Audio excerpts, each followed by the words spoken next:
नमस्कार विद्यार्थी मित्रांनो, कोतवाल भरती 2026 याच्यासाठी काही रिक्वायर्ड डॉक्युमेंट लागणार आहेत. तर ते डॉक्युमेंट तुम्ही काढून ठेवायचे आहेत.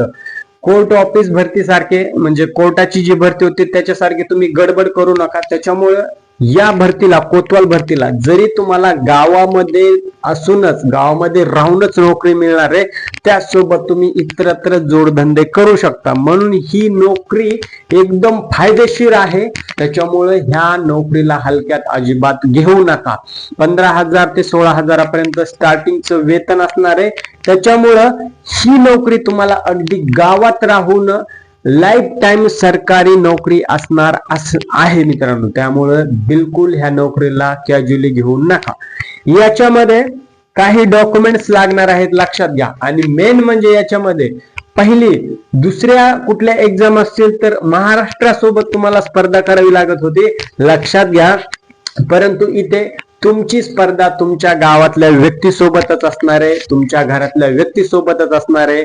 म्हणजे इथं खूप काळजीनं काही रूल्स फॉलो करायचे, तर ते मी तुम्हाला सांगतोय. डॉक्युमेंट्स रिलेटेड बाबतीत जस्ट 2 ते 3 मिनिटं व्हिडिओ तुम्ही शेवटपर्यंत पाहायला पाहिजे, जेणेकरून ही संधी तुमच्या हातून अजिबात गमावणार नाही. लक्षात घ्या, अपात्र ठराल नाही तर, अजून सांगतोय, सुरुवातीला याची पात्रता काय आहे, फक्त 4थी पास जरी असाल तरी तुम्ही हा फॉर्म भरू शकता. आता आपल्या गावातले 50 पोर असेच बोंबलत हिंडत असतात, ज्यांचं की ग्रॅज्युएशन, पोस्ट ग्रॅज्युएशन, डिप्लोमा, 10वी 12वी एवढं उच्च शिक्षण झालेलं असतं. 4थी तर बेसिक असा कुठलाच व्यक्ती नसेल की त्यांचं 4थी पास शिक्षण नसेल. खूप सारे विद्यार्थी आहेत किंवा खूप सारे नागरिक असणार आहेत गावातले, जे की हे फॉर्म भरणार आहेत. म्हणजे तुमचा बाकीच्या स्पर्धा परीक्षेमध्ये 1:15, 1:20 अशी कॉम्पिटिशन असते. म्हणजे दुसऱ्या पदाकरिता जर ही पदभरती असते तर तुमची स्पर्धा 1:15 किंवा 1:20 किंवा 1:50 एवढ्या सोबतच असते.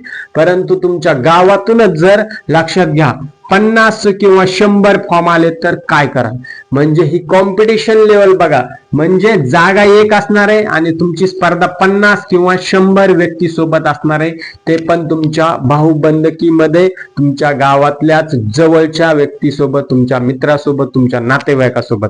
म्हणजे कोणी पण इथं स्वतःचाच फायदा बघणार. त्याच्यामुळं ह्याला लागणाऱ्या 4थी पासचं जे मार्कशीट आहे ते तुम्हाला रिक्वायर्ड असणार आहे, कंपल्सरी आहे.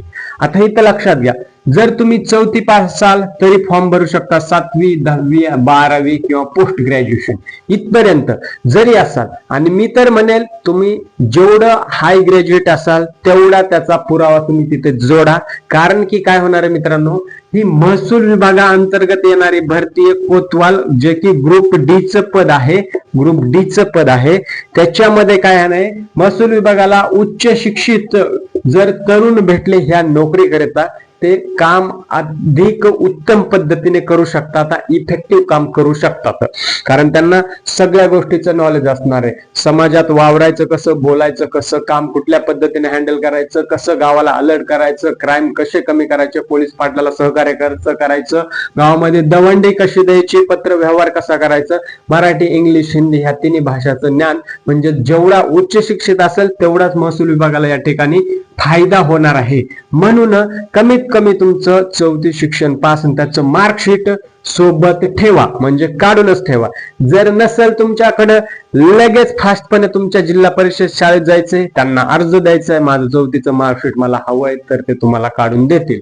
4थी किंवा 10वी, 12वी किंवा ग्रॅज्युएशन हे मार्कशीट आणि तुमचा TC, शाळा सोडल्याचा प्रमाणपत्र, TC, लिव्हिंग सर्टिफिकेट, हे 2 डॉक्युमेंट्स असे जे ओरिजिनल स्वरूपात तुमच्याकडे असणं आवश्यक आहे. म्हणजे आहेच, लक्षात घ्या. ठीक आहे. कारण स्पर्धा तुमच्या गावातल्या, तुमच्या घरातल्या, तुमच्या नातेवाईकांसोबतच आहे. त्याच्यामुळं खूप काळजीनं हे स्पर्धेमध्ये टिकून राहणं गरजेचं आहे. दुसरं डॉक्युमेंट आहे स्थानिक रहिवासी दाखला. ठीक आहे. आता स्थानिक रहिवासी दाखला म्हणजे काय, आपण ह्या गावचे रहिवासी असतो, ते तहसील कडून एक सर्टिफिकेट मिळतं, ते काढून घ्यायचंय. त्यासोबत डोमासाईल नॅशनॅलिटी त्याच्यामध्येच मोडतं. हे तुमच्याकडे स्थानिक रहिवासी दाखला म्हणजे डोमासाईल नॅशनॅलिटी रहिवासी दाखला असणं गरजेचं आहे. आता हे सुद्धा तुम्हाला ओरिजिनल लागेल आणि याची झेरॉक्स प्रत लागेल. सगळे डॉक्युमेंट व्हेरिफिकेशनच्या वेळेस मूळ स्वरूपात म्हणजे ओरिजिनल प्रती plus attested two xerox copies त्याच्या लागतील. झेरॉक्स कॉपी तुम्ही कधीही काढू शकता, परंतु ओरिजिनल डॉक्युमेंट नसतील तर ते आतापासून लगेच तयारीमध्ये लागा काढण्याच्या त्याच्या. ओके, कारण की हे पुढे चालून तुम्हाला रिजेक्शन ला धोकादायक ठरू शकतं, रिजेक्शन होऊ शकतं जर एकही डॉक्युमेंट नसेल. कारण तुमच्याकडे डॉक्युमेंट नसतील तर नेक्स्ट कॅन्डिडेट लगेच त्यांना बोलवण्यात येईल, म्हणून तुम्ही ही काळजी घ्यायची. तिसरं आहे जन्म दाखला किंवा वयाचा पुरावा. जन्म दाखला आणि वयाचा पुरावा दोन्ही एकच म्हटलं तरी चालेल. जन्म म्हणजे तुम्ही कधी जन्म झाला त्याचा पुरावा असतो, किंवा वयाचा पुरावा. वयाचा पुरावा म्हणजे काय, टीसी तुमचा थोडक्यात. एलसी वर काय असतं, तुमचं डेट ऑफ बर्थ असतं, आधार कार्ड वर डेट ऑफ बर्थ असतं, परंतु व्हॅलिड वयाचा पुरावा हा तुमचा लिव्हिंग सर्टिफिकेट म्हणजे शाळा सोडल्याचा दाखला. शाळा नाही, शाळा स्कूल सोडल्याचा दाखला टीसी असणं ओरिजिनल फॉर्मॅट मध्ये तुमच्याकडे त्या ठिकाणी बंधनकारक असणार आहे, लक्षात घ्या. ठीक आहे, म्हणून ह्याचं सुद्धा ओरिजिनल तुमच्या स्कूल कॉलेज मधून लगेच काढून घ्यायचंय आणि सेपरेट ह्याची फाईल बनवायची आहे, लक्षात घ्या. कोर्ट ऑफिस भरती किंवा पोस्ट ऑफिस भरती याच्यामध्ये डॉक्युमेंट मुळे खूप जण विद्यार्थी डायरेक्ट आउट झालेत. भले ते मेरिट लिस्ट मध्ये नाव आलं म्हणजे जवळपास 90% त्यांचं सिलेक्शन झालेलं होतं, परंतु पिंटू भाऊ इकडे लक्ष द्या तुम्ही की याच्यामध्ये तशी गडबड करायची नाही. कारण की इथे तुम्हाला अपात्र ठरण्यास हे डॉक्युमेंट्स कारणीभूत ठरतील जर हे डॉक्युमेंट्स नसतील तर. ओके, नेक्स्ट आहे तुमचं कास्ट सर्टिफिकेट. कास्ट सर्टिफिकेट तुम्ही कास्ट मधून फॉर्म भरणार असाल तर त्याचं जातीचं प्रमाणपत्र त्या ठिकाणी ऑनलाईन पद्धतीने काढून घ्यायचं आहे, जे की तुम्हाला कंपल्सरी लागणार आहे. आणि मेन म्हणजे ह्या कोतवाल भरतीमध्ये मेल आणि फिमेल म्हणजे महिला आणि पुरुष दोघही फॉर्म भरू शकतात. आता प्रत्येक जिल्ह्यानुसार याचं नोटिफिकेशन वेगवेगळं असणार आहे, कारण महाराष्ट्राच्या जवळपास सगळ्या जिल्ह्यामध्ये ही कोतवाल भरतीची जाहिरात पब्लिश झालेली आहे, ज्याच्यामध्ये की 2900 प्लस जागेचा समावेश असणार आहे. आणि ही जागा लवकरच त्या ठिकाणी भरून स्पर्धा परीक्षा होऊन पुढची प्रोसेस होऊन मेरिट लिस्ट लागून डॉक्युमेंट व्हेरिफिकेशन लागून लवकर रुजू करण्याचा शासनाचा आदेश आहे. त्यामुळे वेळ तुमच्याकडे कमी असणार आहे आणि याच्यावर आपण तुम्हाला एक्झाम मध्ये विचारले गेलेले किंवा विचारले जाऊ शकणारे प्रश्न सगळा सराव करून घेणार आहेत. त्यामुळे तुम्ही चॅनलवर मित्रांनो नवीन असाल तर आत्ताच सबस्क्राईब आणि बेल आयकॉन दाबून ठेवायचे, जेणेकरून सगळ्यात अगोदर असे महत्वपूर्ण अपडेट्स, महत्वपूर्ण स्टडी टॉपिक, स्टडी सिलेबस तुमच्यापर्यंत पोहोचतील. राजांनो लक्षात घ्या. पुढे आहे नॉन क्रीमी लेअर, ओबीसी आणि ओपन सोडून सगळ्यांना हे या ठिकाणी कंपल्सरी लागणार आहे. नॉन क्रिमी लेअर म्हणजे तुमच्यावर एखादा काही गुन्हा दाखल आहे का किंवा तुम्ही काही कोर्ट कचेरी भानगडीत आहेत का, ते जर गोष्टी असतील तर या ठिकाणी तुम्हाला या ठिकाणी रिजेक्शन मिळेल. त्यामुळे तुमचं नॉन क्रिमिनल म्हणजे तुमचं कॅरेक्टर सर्टिफिकेट क्लिअर असणं गरजेचं आहे. तर 6वं डॉक्युमेंट आहे या ठिकाणी लहान कुटुंबाचे प्रमाणपत्र. इथं एक गोष्ट लटकण्यासारखी आहे तुम्हाला. आता इथे बरेच विद्यार्थी किंवा जे काही आपले फॉर्म भरणारे उमेदवार असतील ते इथं आउट होऊ शकतात याच्यामध्ये. आता याच्यामध्ये काय, तुमचं कुटुंब 15-20 लोकांचं आहे म्हणजे 100 लोकांचं असतं, डझंट मॅटर, परंतु शासनाचा नियम हम दो हमारे दो, जर 3 अपत्य असतील तर त्या ठिकाणी गडबड होऊ शकते. आता 3 अपत्याला काय आपण करू शकतो का नाही, जर ऑलरेडी ते घटना झालेली आहे, घटना घडून गेलेली अपत्याची, म्हणजे तुम्ही पराक्रम केला, घटना घडली, अपत्य जन्माला आले आणि इथं तुम्हाला प्रॉब्लेम देऊन गेले, परंतु त्याच्यावर सुद्धा सोल्युशन नक्कीच पुढे नाही. नेक्स्ट आहे इतर डॉक्युमेंट्स मध्ये तुमचं फोटो कॉपी लागणार आहे, म्हणजे पासपोर्ट साईज फोटो कुठल्याही डॉक्युमेंट व्हेरिफिकेशनला लागतात.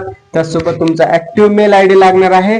आणि जर तुम्ही माजी सैनिक असाल तर त्याचं एक आयडेंटिटी कार्ड असतं ना तुमच्याकडे, ते तुम्हाला त्या ठिकाणी लागणार आहे. हे इतर जर लागू असतील तर हे तुम्हाला डॉक्युमेंट लागणार आहे. सगळे डॉक्युमेंट मी तुम्हाला या ठिकाणी सांगितले. तर आणखी कुणाला वन शॉट मध्ये एका लिस्ट फॉर्मॅट मध्ये पाहिजे असेल, फक्त डॉक्युमेंट कमेंट करायचे तुम्ही, सगळे डॉक्युमेंट्स तुम्हाला येईल मित्रांनो. आणि सगळ्यात महत्वाचं, आपापल्या जिल्ह्यानुसारची नोटिफिकेशन तुम्ही व्यवस्थितरित्या वाचून घ्यायची आहे, जेणेकरून काय होणार आहे, त्यात लहान सहान छोट्या मोठ्या गोष्टी तुम्हाला आणखी समजतील, किंवा एखादा पॉइंट जर राहिलेला असेल आपल्याकडून सुद्धा, तरी तुम्ही कमेंट मधून करून सर्वांना सांगू शकता की त्याच्यामध्ये हा पॉइंट राहिलेला आहे, ह्याचं सुद्धा तुम्ही फॉलो करणं गरजेचं आहे. म्हणजे सर्वांना याचा फायदा होईल, कारण आपलं उद्देश, आपलं ध्येय विद्यार्थी हिताचं आहे. विद्यार्थ्यांना सक्सेस घडवण्याच्या मागचं आपलं त्या ठिकाणी हित आहे, बस एवढंच हित आहे. त्याच्यामुळे तुम्ही सगळं व्यवस्थितरित्या वाचून घ्यायचंय आणि सिलेबस किंवा अभ्यासक्रम याचा तुम्हाला सोयीस्कर त्या पदापर्यंत, तुमचं सिलेक्शन होईपर्यंत तुम्हाला या ठिकाणी सगळा अभ्यासक्रम कव्हर करण्यात येईल. म्हणून तुम्ही चॅनलला नक्की सबस्क्राईब करून ठेवा राजांनो, लक्षात घ्या, ठीक आहे. आणि याच्यामध्ये तुम्हाला काही डाऊट आणि प्रश्न असतील तुम्ही कमेंट बॉक्स मध्ये हक्काने मांडू शकता, कारण हे प्लॅटफॉर्म तुमच्यासाठीच आहे, तुमचंच आहे. ओके, इथेच थांबतो. धन्यवाद. भेटूया नवीन अपडेट सोबत. तोपर्यंत जय हिंद आणि राम राम.